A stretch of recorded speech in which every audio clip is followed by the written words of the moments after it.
Hold on, let me see. I need to look at my comments. Hey, y'all. Hey. Is my audio okay?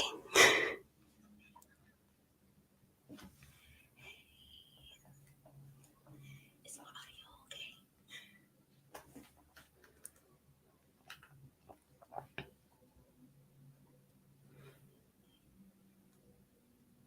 okay?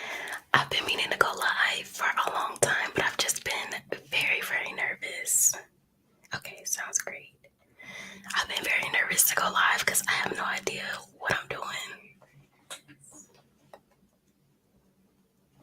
So as you guys are coming in, just let me know where you guys are from, or what, yeah, let me know where you guys are from if you don't mind sharing.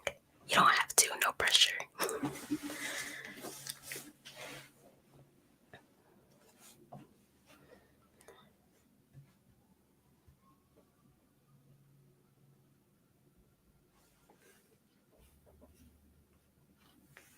Take off my shoes. Oh, thank you. New Jersey in the building, okay.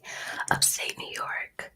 Oh, I want to go to New York so bad. I know the food is amazing. North Carolina, same. Okay, North Carolina. Have you guys watched the Jeffrey Dahmer Netflix series?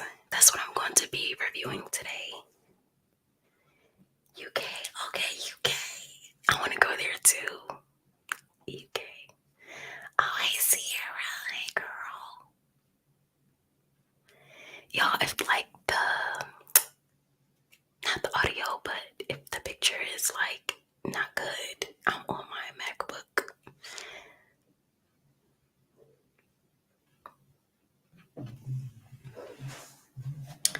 Have y'all watched the Jeffrey Dahmer Netflix series? I'm on episode 9. I'm on almost the last episode, and it's interesting.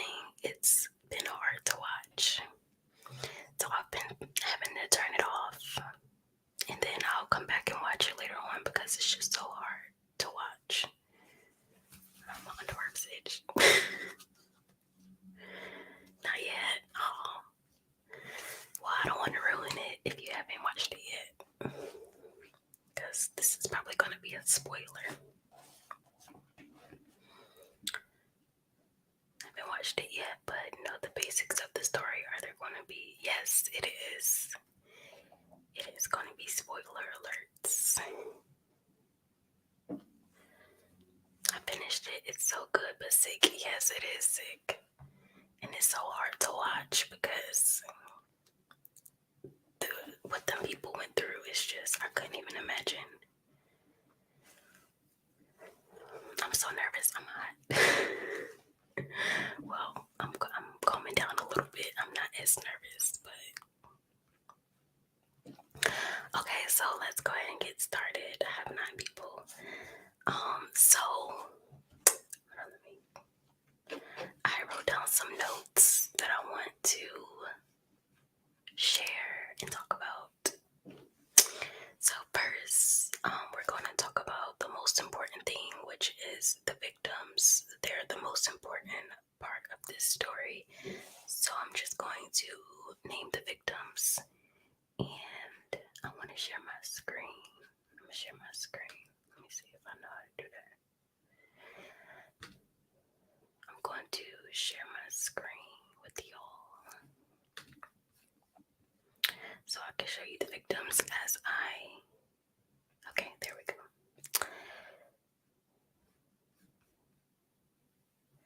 Let me see. Okay, so the victims, I don't know what I'm going to use. Okay, let me use it. Can y'all see? Okay, this is a better picture.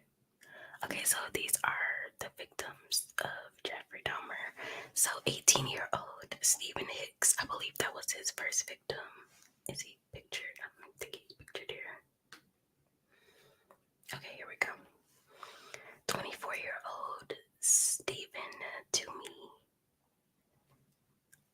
suck at pronouncing names, so just bear with me. 14-year-old James Doxter, 21-year-old Richard Guerrero, 24-year-old Anthony Sears, 32-year-old Raymond Smith, 27-year-old Edward Smith. I wonder if they were related or they just happen to have the same last names. 22-year-old Ernest Miller, 22-year-old David Thomas, 17-year-old Curtis Straughter, 22-year-old David Thomas, 17-year-old, I read it twice, 19-year-old Earl Lindsay, 31-year-old Anthony Hughes, 14-year-old Conrad Somophone, 20-year-old Matthew Turner, 20-year-old Jeremiah Weinbiger, 24-year-old Oliver Lacey, 25-year-old Joseph Bradhoft, and there was another victim that actually lived in the same apartment complex as Jeffrey Dahmer. Hold on, let me stop sharing my screen. How do I stop? Okay. There was actually another victim that lived in the same apartment complex as Jeffrey Dahmer. I think his name was Dean Vaughn, and he lived in apartment 308 from what I've seen in the Netflix series. So, the family of one of the victims, 19-year-old Earl Lindsay, they are livid about the Netflix series, about the movie or the series.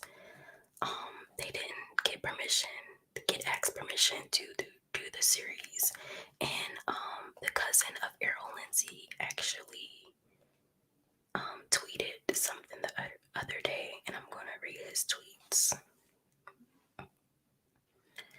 So first he said, there was a reenactment of Rita Isbell, which is Errol's older sister. And basically Netflix reenacted her having a mental breakdown in the courtroom. So this is what he said. I'm gonna show you on my phone if y'all can see. I don't know how to add this to the live stream yet, so I'm just gonna read it. So he said, I'm not telling anyone what to watch. I know true crime media is huge right now. But if you're actually curious about the victims, my family, and then he put in parentheses, the Isabels, are pissed about the show, which they have every right to be pissed. It's re-traumatizing, which is true, over and over again, and for what? How many movies, shows, documentaries do we need? And I agree. I mean, there's My Friend Dahmer. There's another one I seen on Reddit. It's called Dahmer Files on Amazon Prime. So it's like, why do we keep remaking movies like this if everyone is aware, I guess, of what Jeffrey Dahmer did? I just kind of felt it was pointless to make a Jeffrey Dahmer series. But I have to be honest, the acting was impeccable. Like, they casted some amazing actors. Evan Peters, who played, I think that's his name. Evan Peters, hold on, Evan Peters. I think that's who played Jeffrey Dahmer. Yes, he killed it.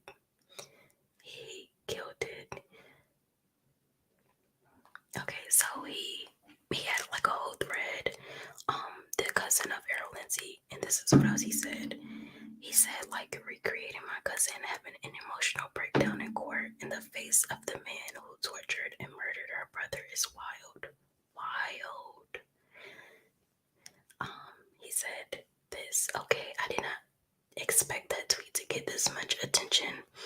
To answer the main question, no, they don't notify families when they do this, which is messed up. What do you guys think? Do you think that they should notify the families or give families permission? I heard that they don't have to notify the families because all of this they don't have to notify the families because everything is public information. So all they have to do is just research and remake a movie. So what do you think? W in chat. I don't know. So what do you guys think? Do you think that they should notify the families? I think it's only right Yes, absolutely. They should. I agree. I mean, it's just messed up. And then Netflix is gonna like make so much money off of the series, and I'm pretty sure a penny is not going to none of the families, which is even more messed up. Right, especially because they are making money off the tragedy. Exactly. Okay, and he continues. It's all public record, like I said, so they don't have to notify or pay. Let me repeat that. It's all public record, so they don't have to notify or pay anyone. My family found out when everyone else did. I would be livid. And then lastly, he says, so when they say they're doing this with respect to the victims or honoring the dignity of the victim of the families, no one contacts them. My cousins wake up every few months at this point with a bunch of calls and messages, and they know there's another Dahmer show. It's cruel. It's so sad. Even if they don't legally have to, they should just exactly. It's like human decency, kind of like, why wouldn't you want to ask, like, hey, can we? And then to go as far as to remake a traumatizing scene of Rita having a mental breakdown in court is just, I don't know. I wonder how the actors and actresses felt like doing that. I know that was tough. I know that was really tough. And Niecy Nash, who played Jeffrey Dahmer's neighbor, the real person is Glenda Cleveland. Glenda actually died in 2011, and Niecy Nash played her so good. Like, the acting, like I said, was impeccable. But Glenda just sorry, y'all. Glenda knew something wasn't right.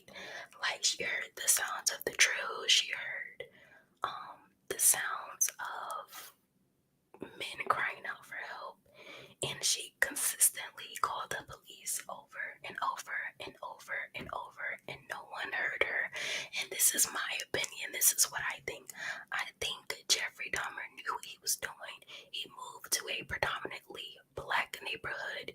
His victims were predominantly black, and he knew that if people called the police, specifically black people, that the police would not listen to them, to the black people that called the police. So he knew. He was very meticulous about what he was doing. He knew what he was doing. Dahmer was not insane. He has sadistic personality disorder and antisocial personality disorder. I don't know. I mean, something wasn't right up in here, because for you to just abduct people and to kill them and dismember them and then eat them. And then there was a scene in the series where Jeffrey Dahmer was about to get evicted. Glenda Cleveland, the next door neighbor, begged the landlord to evict Jeffrey Dahmer. He was about to get evicted, and he went to Glenda Cleveland's house with a sandwich that was made from pulled pork. Gave it to Glenda Cleveland, and Glenda refused to eat the sandwich. But I did watch an interview of one of his neighbors, Pamela Bass. She did an interview where she said that Dahmer had came to her house one time with a sandwich, and she ate the sandwich. And she said, thanks to him, I probably consumed human meat, which is, I would throw up. Oh my God, I would throw up. Oh, I never thought about that. That's a good point. Yeah, that is a good point. You just gotta, like, serial killers are very, very, very smart. Like, they know how to move meticulous, like very meticulous. They know what they're doing. But let's talk about like my opinions and stuff, what I think. Okay, so my thought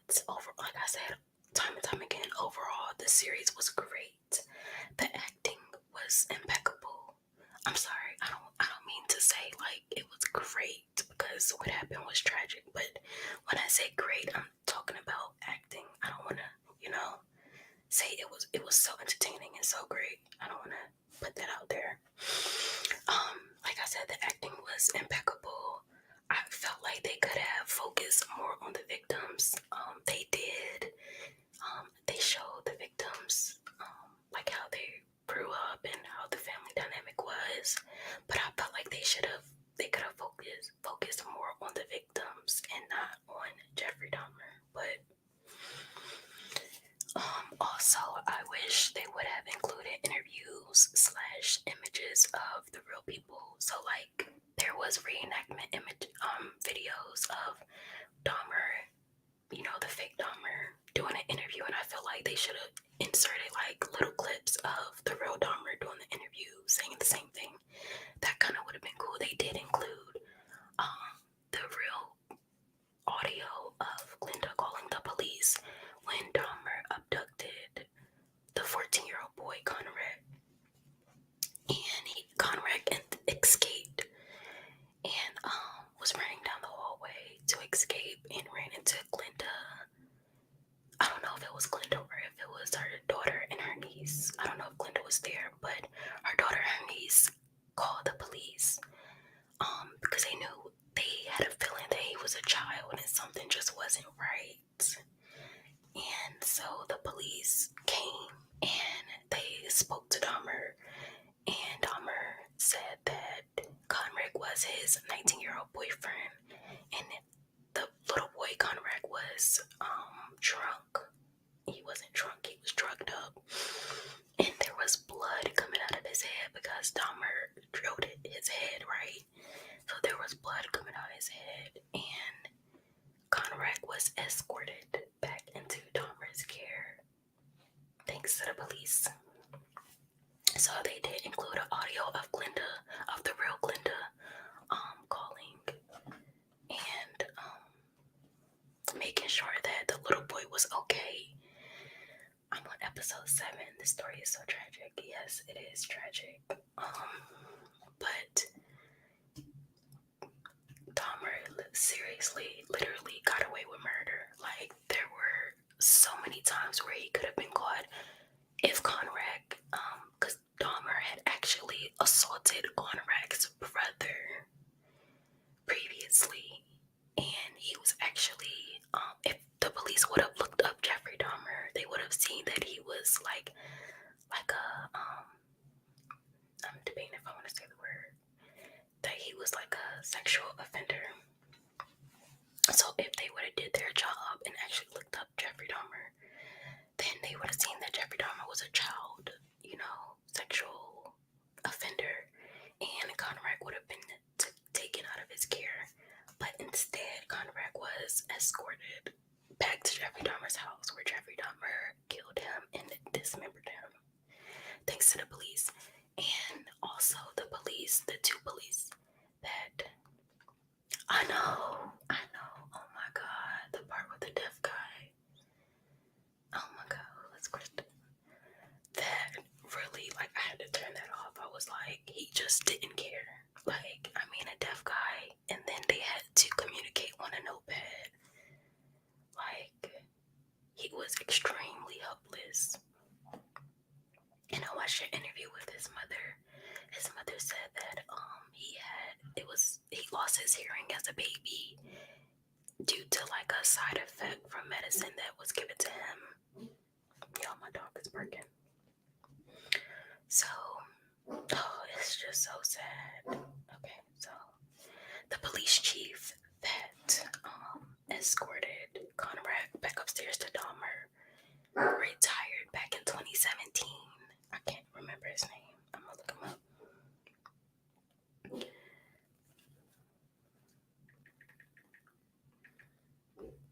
Officer Bowserzak. Officer Bowserzak. He retired in 2017. And then I think what I heard, I don't know how true that is. The other officer that escorted Conrad back to Jeffrey Dahmer became the police chief. So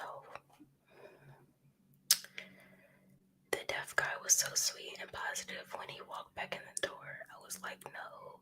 Literally the whole time I was watching that scene, I was like, I wonder how much of this is true. You know, of course, most of it is fictional because they don't really know what happened because the victim is dead and Jeffrey Dahmer is dead too. So they just have to, you know, make up stuff to entertain us, I guess. I don't know. But, oh, it was so sad. I can't believe he was deaf. Tony Hughes. I think that was his name. Tony Hughes. So, yeah, those are my thoughts and opinions. And what do you guys think? What are your thoughts and opinions? This is just, this is sickening. I had to take breaks watching the series.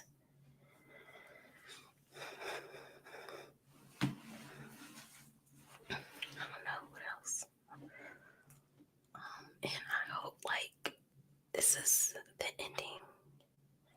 This is the ending of the Jeffrey Dahmer documentary thing that they have going on because I'm sick of hearing about it. I'm sick of seeing it. Stop bringing that man up, please. We know what he did. We don't need no more documentaries, no more series, no more movies. Just let it go.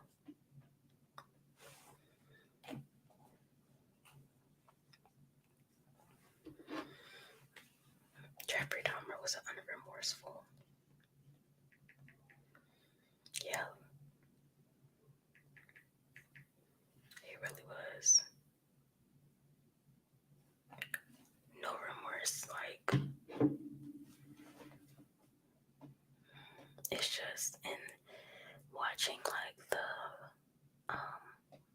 victim impact statements, and he was just sitting there. I watched these series, Victim, with the actresses reenacting the victim statements, and then I went to watch the actual people, and he's just sitting there, no remorse, no bit of sadness, nothing. Do you guys think that this might be a dumb question, do you guys think that he knew what he did? When I say knew what he did, he was conscious, how can I put this? Do you guys think he was fully aware of what he did? You're taking lives of actual human beings. I don't even think he's seeing people as human beings. I don't think he did. There's no way you can look at a human being and want to take that life. I don't know.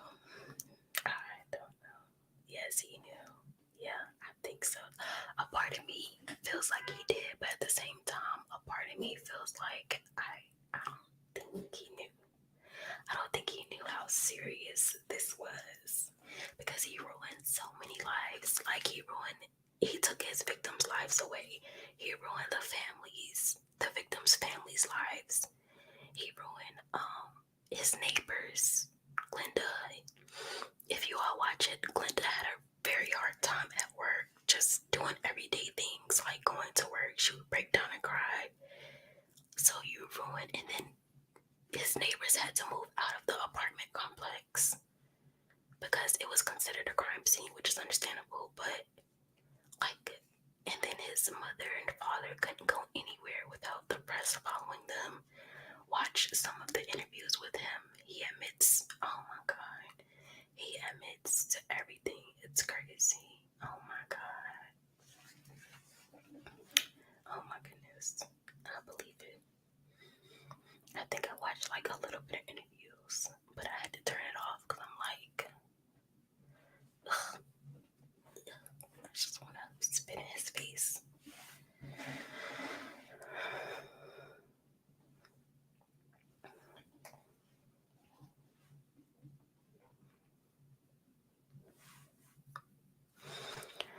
It was crazy. I have somewhere to go soon, so I'm not going to be on here long. But this was my first live. Thank you all for watching. Thank you so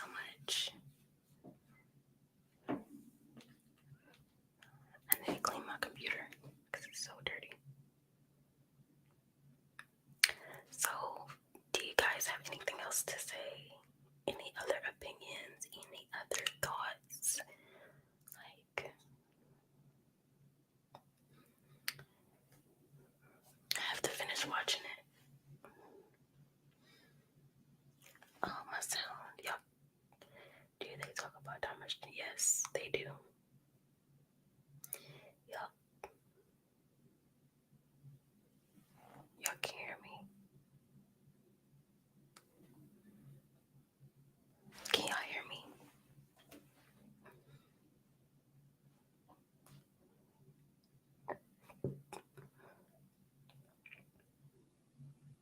Oh, thank you. Be carried away. Thank you. Okay, I can hear you. Okay. Yes, they do talk about his childhood. He, I think him and his father, I think his father did something with science, or was it something with science, and they would pick up roadkill and he would dissect it, and then he worked in he worked at a meat factory or something. He was a butcher. But I didn't really like growing up how his parents kind of controlled like his life. I didn't like that at all. He wasn't going to school. He was skipping classes. Yes, he had a lot of problems.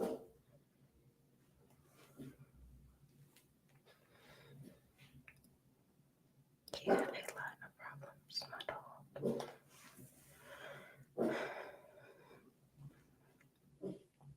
Yeah, his mom, I think his mom took pills while he was pregnant with Jeffrey, while she was pregnant with Jeffrey.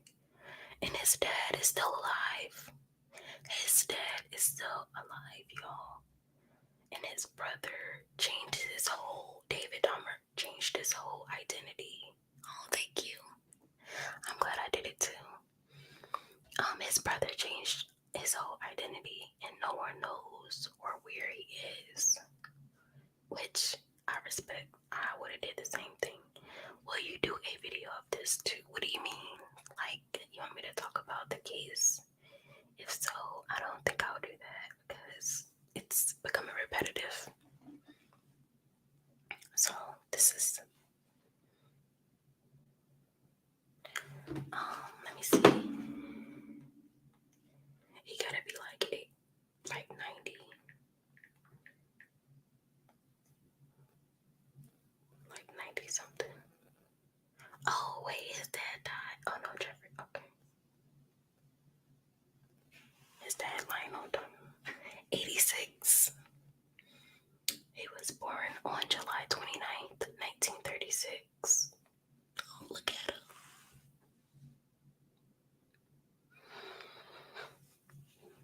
Dang. I couldn't even freaking imagine, my son is a serial killer.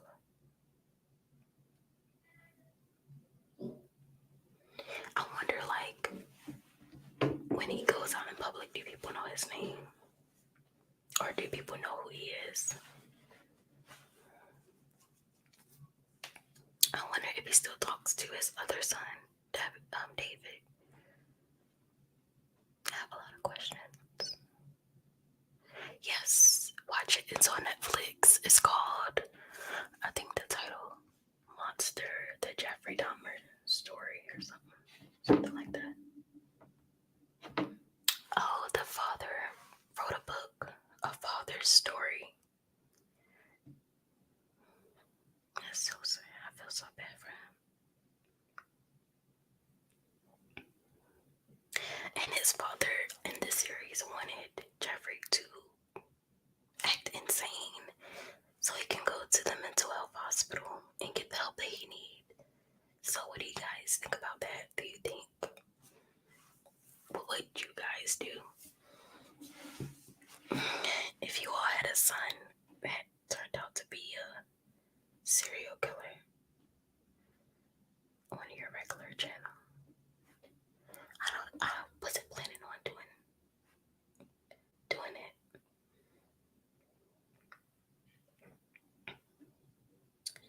People have book reviews on Lionel Dahmer's book. I might buy his book, Raising a Serial Killer.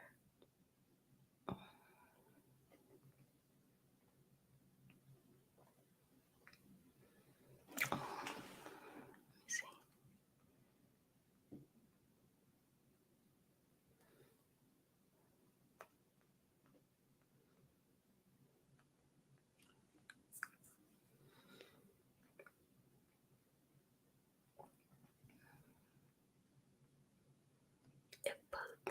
they have his book on Google. I can read it.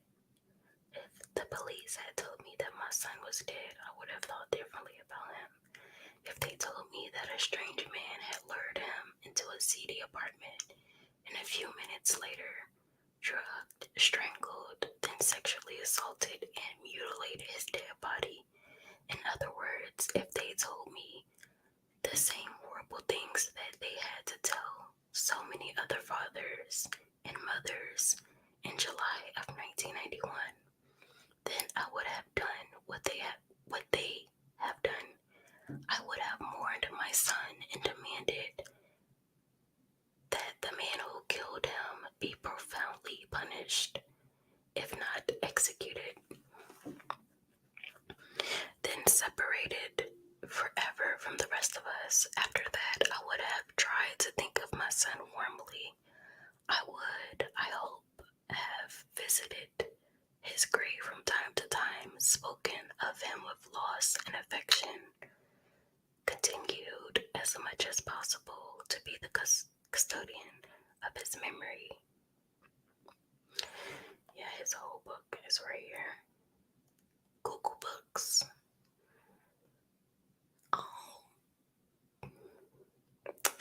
The whole time they was holding a serial killer, and they didn't even know. That's sad.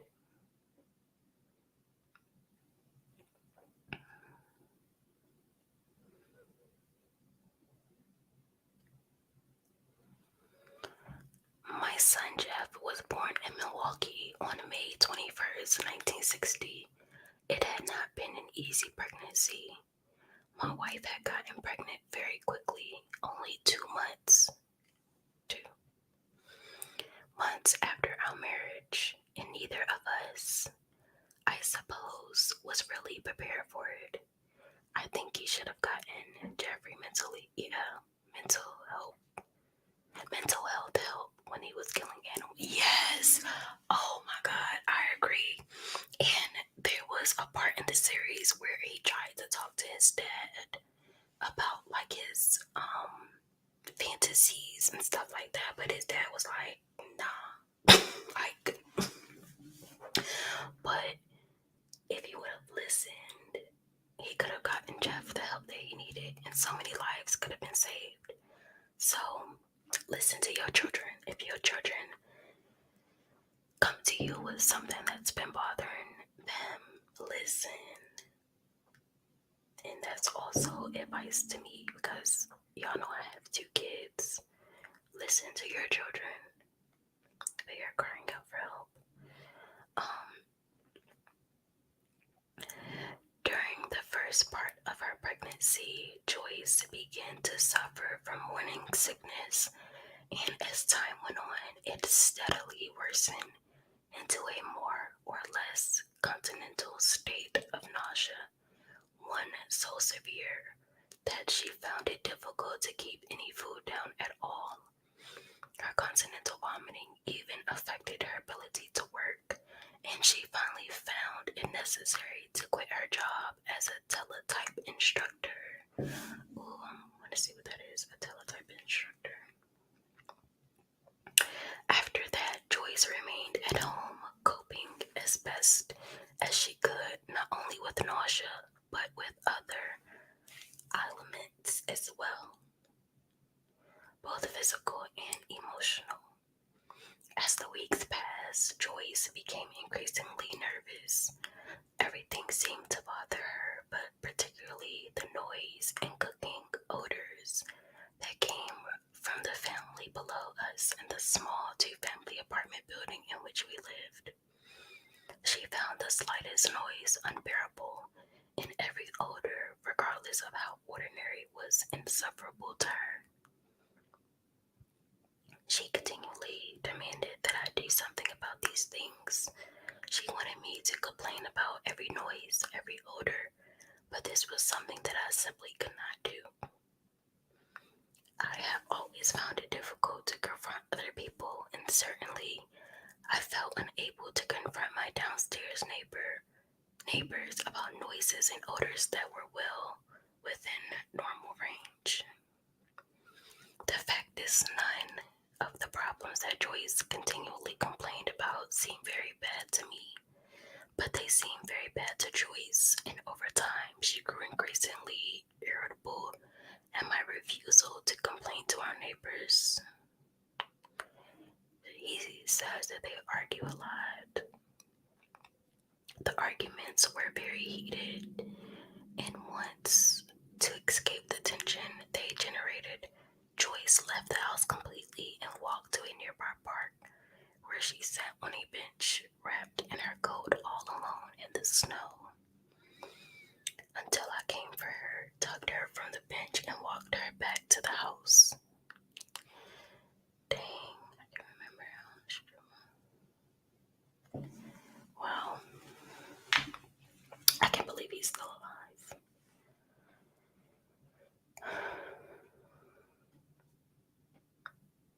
Oh, and his poor grandmother. Oh my goodness. Why did he? Oh my God. Like, he was extremely selfish. Extremely selfish. Like, I think he brought one. I know he brought the first victim, which was Stephen Hicks. Stephen Hicks was hitchhiking. And I think Jeffrey Dahmer picked him up and took him back to his grandmother's house. But Stephen Hicks wanted to leave. I think that's what happened. From what I read and researched, I think Stephen Hicks wanted to leave, and Jeffrey Dahmer did not want him to leave. He wanted him to stay forever. And Stephen,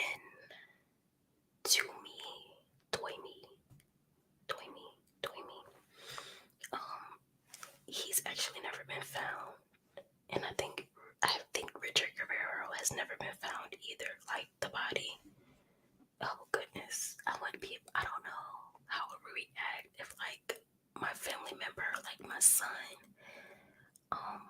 was murdered and he was never found.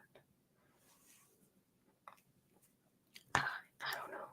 I don't know how I would deal with that. I really don't know. Got hair on my face. I might have to get this book.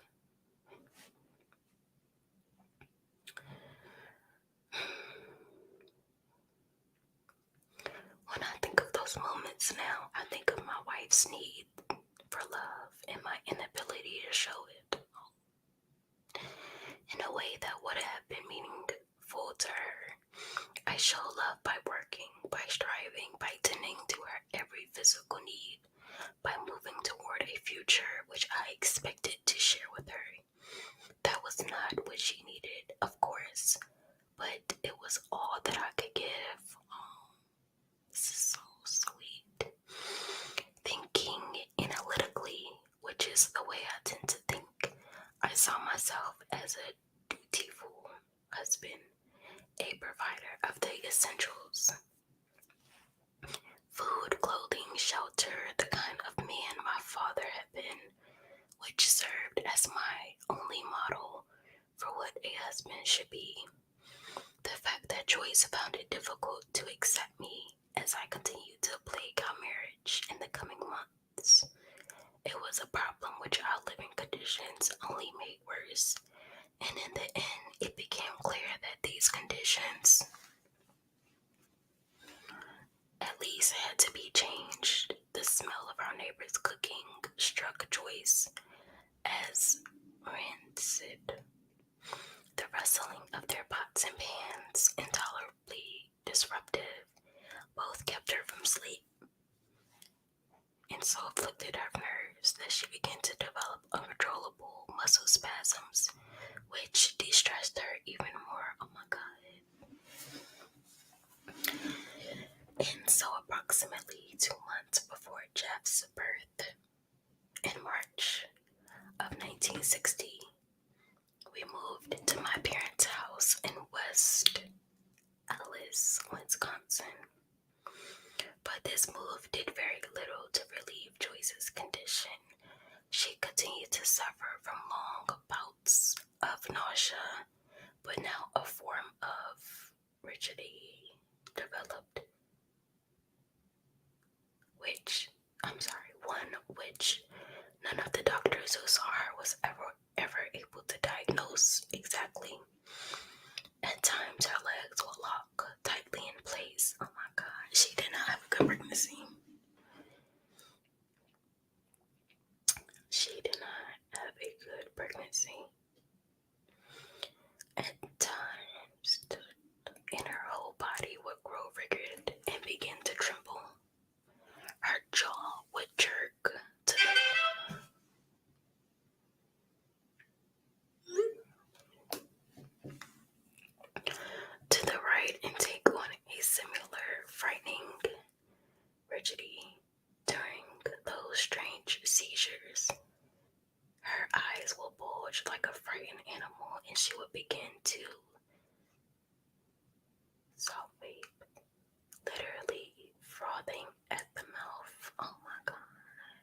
seizures, I would take turns with my parents walking her around the dining room in an attempt to relieve the, I have to look up this word because I don't know what it is.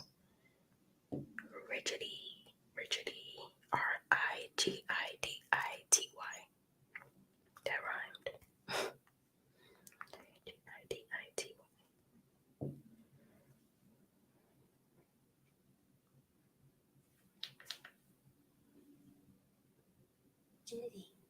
Rigidity.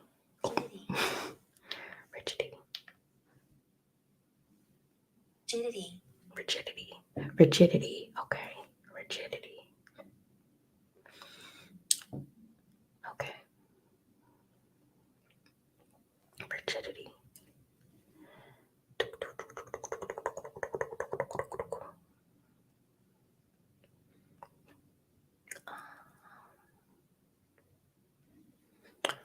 I forgot where I was at. Slowly we make our way around the dining room table. 1 second, guys. I'll be right back.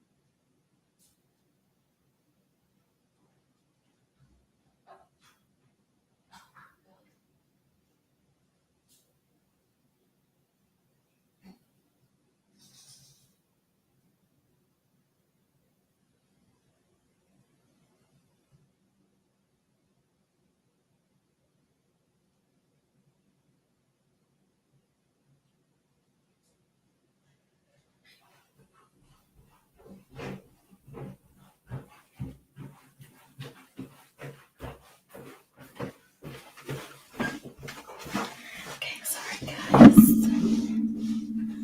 So, she did not have a good pregnancy. She was given medication.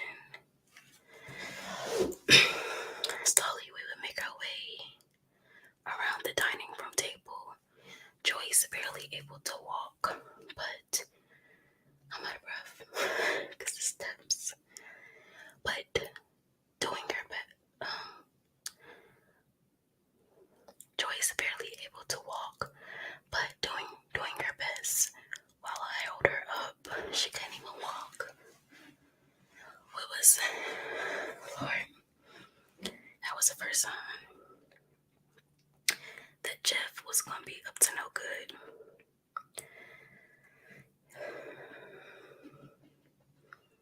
This procedure very rarely worked.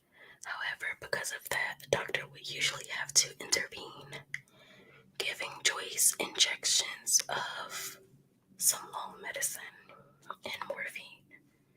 It was that morphine that did it, which would finally relax her. Joyce's doctor could find no medical reason for these sudden attacks. He suggested that they were rooted in Joyce's mental rather than her physical state. He said that they were probably tied to her being pregnant with her first baby.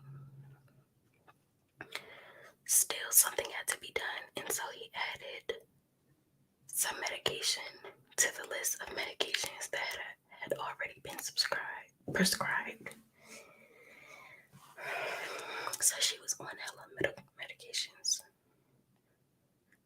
because Jeff didn't know how to act in her belly. He didn't know how to act in her belly. He didn't know how to act in the real world. This additional medication appeared to do little good, however, and Joyce's emotional condition worsened. She became increasingly tense and irritable. She took offense quickly and often seemed angry, both with others and at the generally harsh nature of her pregnancy.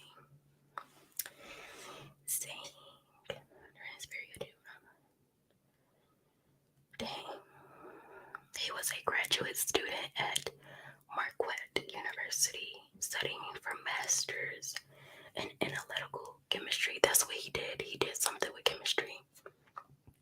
He was also working as a graduate student. He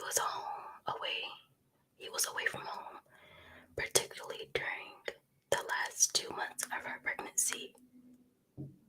Dang, I would leave her at 7 in the morning and often not return until 7 or 8 in the evening.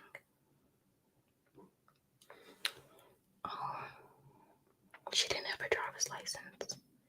Poor Joyce was so helpless. I think she died. Let me see. Joyce. Sorry, y'all. Joyce. Turn my phone off.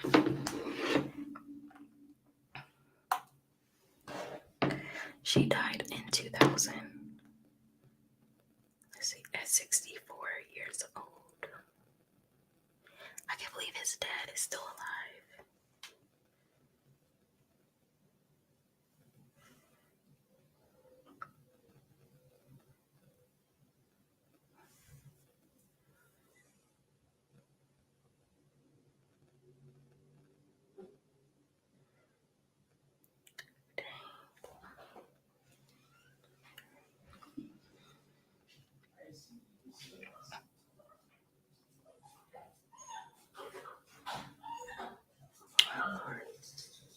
Oh, she had breast cancer. She died in 2000 at 64 years old. So I'm going to end the live here. So thank you all for watching. I will have a video coming hopefully Monday or Tuesday. Probably Tuesday. It's going to be a case. I'm not going to be reading the book.